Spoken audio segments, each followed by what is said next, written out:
In this lesson, we're going to take a look at a beautiful piece written from the opera La Bohème by Puccini. It's the Musetta. And we're going to be playing in the key of D. So there are two sharps in the key signature. There's an F sharp and a C sharp. And we're going to start by playing what I call the A shape. It's like an A chord or B flat as it becomes a bar, moved up to the fifth position. And for the A section here, there's an A and a B section. We can work on kind of blocking out the chords. This chord moves down a fret, then you rearrange your fingers, and then we're going to get to this F sharp minor chord, which goes, so the first chord is 7, 6, 5, 5 with a bar with your first finger. Then it's going to go 6, 6, 5, 4. That's then going to move down to this G chord. And it really looks like a B minor. 2 or 4 with a third finger, then 1, 1, 1 with a bar. So you bar your third finger across 3 strings. So if you put that together, we're then going to do a waltz rhythm.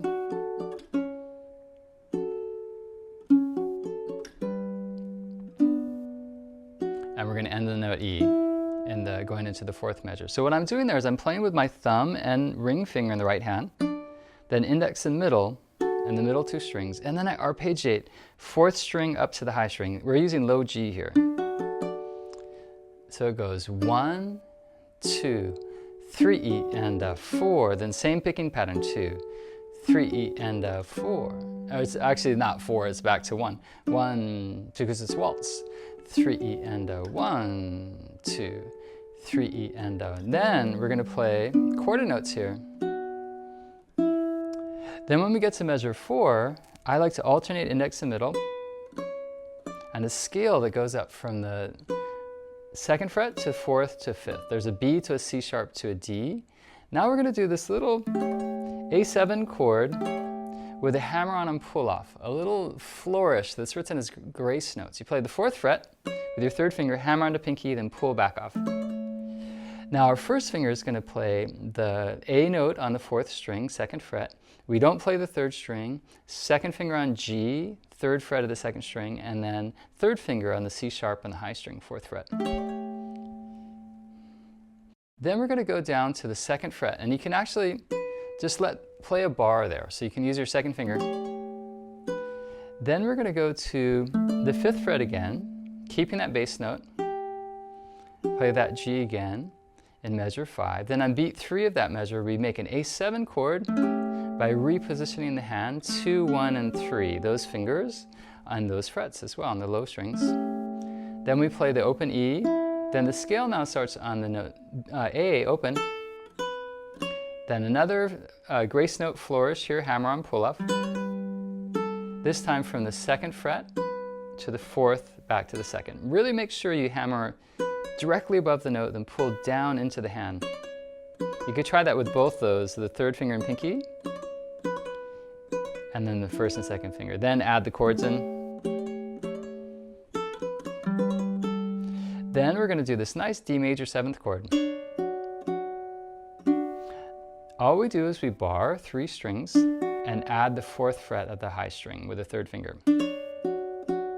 Then there's this really nice phrase, 8th notes.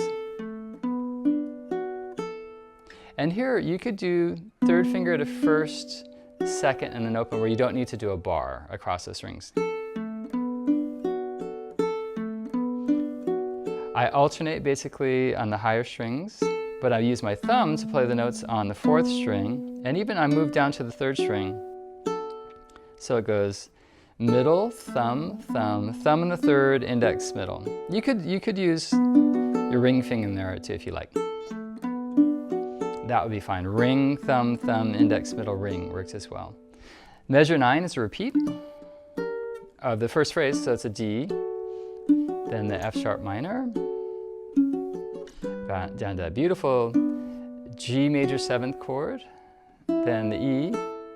This time we walk up again, do the same flourish, back to that 1st fret of the 2nd string. Now there's a huge jump here, and you have to take a little bit of time to do this. So I like to be very subtle. And you just have to move way up there. That's basically, if you think of where your A chord, it's a B minor. A minor, it's like the E minor shape, moves way, way up high to the 9th fret. So it's 11, 10, and 9 across the strings, but your pinky is going to play the 12th fret of the high string and pull off to the 9th. You can practice that a few times. First, just lay the fingers down and do the pull off, then play the chord. Now we also play 12 to 10 on the 2nd string. Move that 2nd finger as a guide finger from the 10th fret to the 7th, and we're going to slide back down to a low position, 7 to 2. It sounds really cool to do that. And then we're going to play this 2nd fret notes on the 4th and then the 2nd string. It looks like a D7, but we're not playing the 3rd string. It's actually meant to be a D chord. Then A7. You add the 2nd fret down. I use my 2nd finger. 3rd finger would be fine there if you prefer. Then do a bar chord at the 1st fret. Play the lowest 2 strings. Then index and middle, play the top 2 strings. Then artificial harmonic across the top 2 strings. Now what you do, you play 14 at the 14th fret, 12 frets higher than what's fretted. You put your pointer finger, the index finger, flat right above the fret wire. Then ring finger plucks the string. This will take some practice to get the notes clear. Another option is use you kind of turn the hand and use the thumb behind it. That works as well. I find the ring finger gives you a little bit more sound. So that measure 13 phrase is a huge jump to get up high. Then there are all those slurs.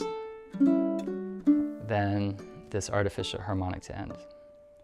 The rhythm is 8th notes. 1, 2, 3, 1. Quarter note, 8th notes, then quarter notes. 1, 2, 3, 1, 2, 3. Great phrase. It's really beautiful. It really uses the full range of the instrument too. I love it. And what you might decide is you could leave out those pull-offs in measure 13. If you rather pluck each note, you can. But doing that slide from 7 to 2 is really important. So you play the note and just carry the hand down. See if you can get it to continue to ring at the 2nd fret. 3 and 1, 2, 3, 1, 2, 3, 1, 2, 3. Now the song form is we're going to play that first page, then we play the second page which is the B section, a new section in the piece.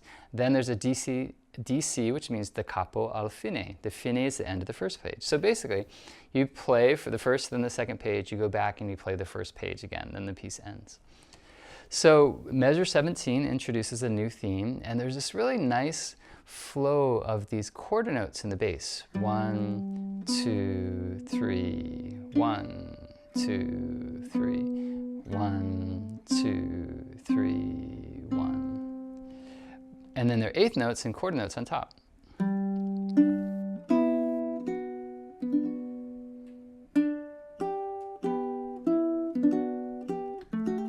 Another grace note. Then there's this interesting D7 chord, and it pulls up to this diminished chord. So let's look at what those fingerings are. So we're going to start with our first finger on the 2nd fret, the note D of the 3rd string. Play thumb to index. Then 3rd finger plays the bass note at the 4th fret. Middle plays the open 2nd string. Then bar, just the middle 2 strings really, just making a B minor chord. Then I move my thumb to the 3rd string to keep the bass line with the thumb. Add the G note with your 2nd finger.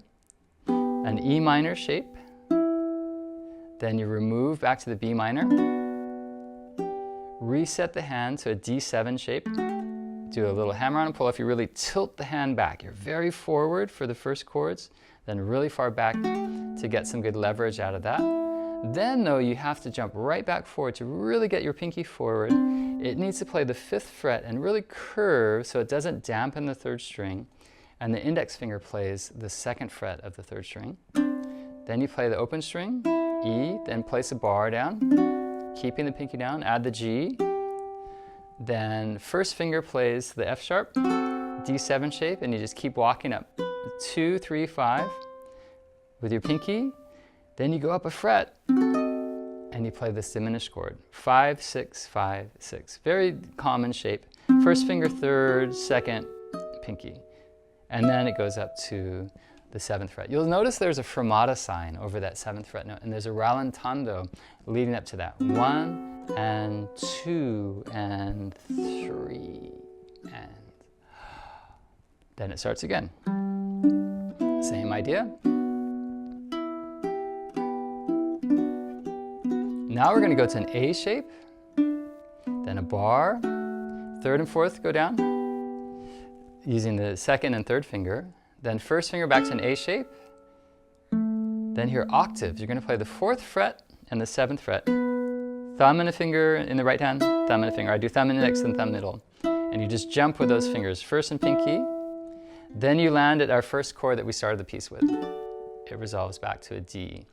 So let's play that. Let's look at measure 21. It starts the same. This is all the same, and here's where it deviates from what we did before.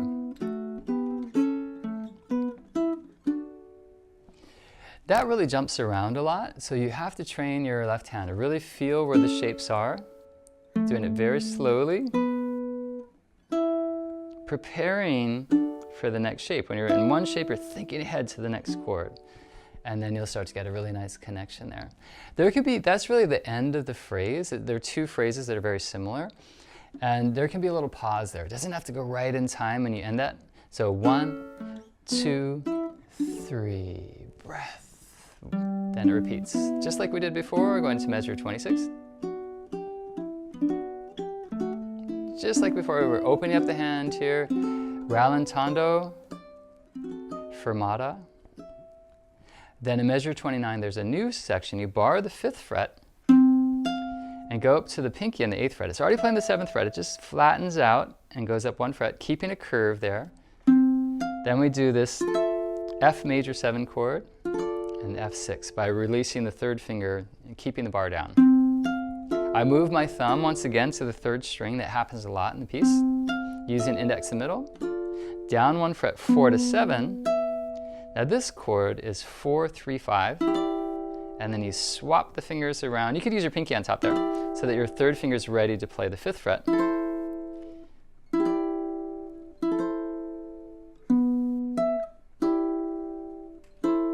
Then it's like a D7 shape walking down, and you can do 1st to 2nd finger and then a bar here, then release to the 2nd finger, 3rd finger on the high string, then a D7, to a G shape, which is 4, 2, 3.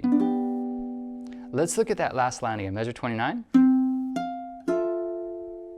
Now here, big change. I'm going to lead with my pinky, then 3rd finger goes down, bar, then 2nd finger replaces where the bar was, 3rd finger, 2nd finger moves up, 1 fret to get to the G.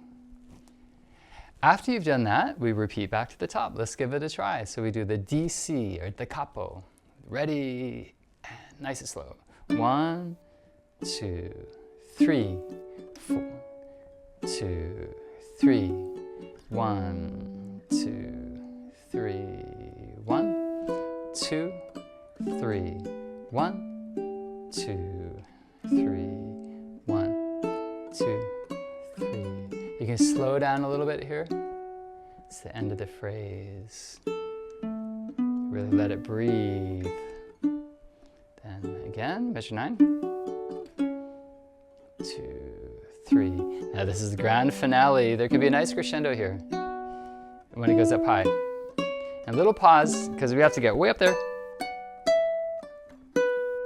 Now it decrescendos softer and softer. 1, 2, 3, 1. Little pause, you can slow down to really make it feel like a final ending. 1, 2, 3, 1.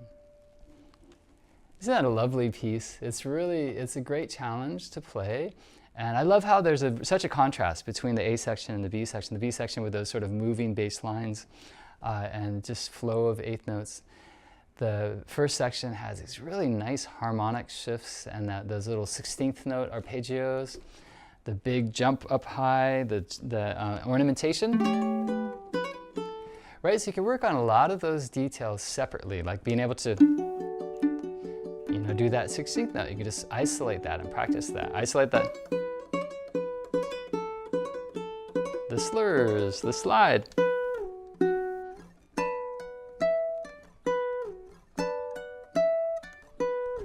With some practice, you'll start to see the shape.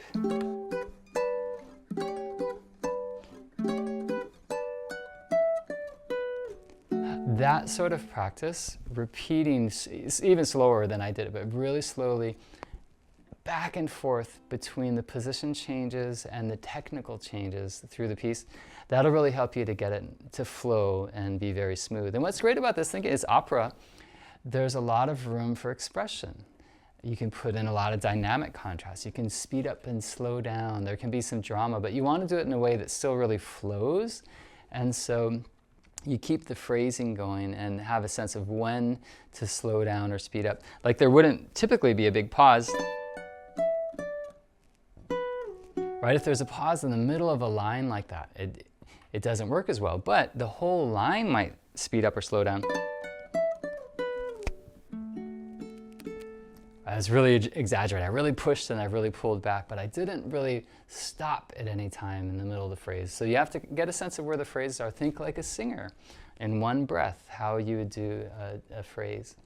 Listen to some, listen to some recordings of this music and get a sense of it.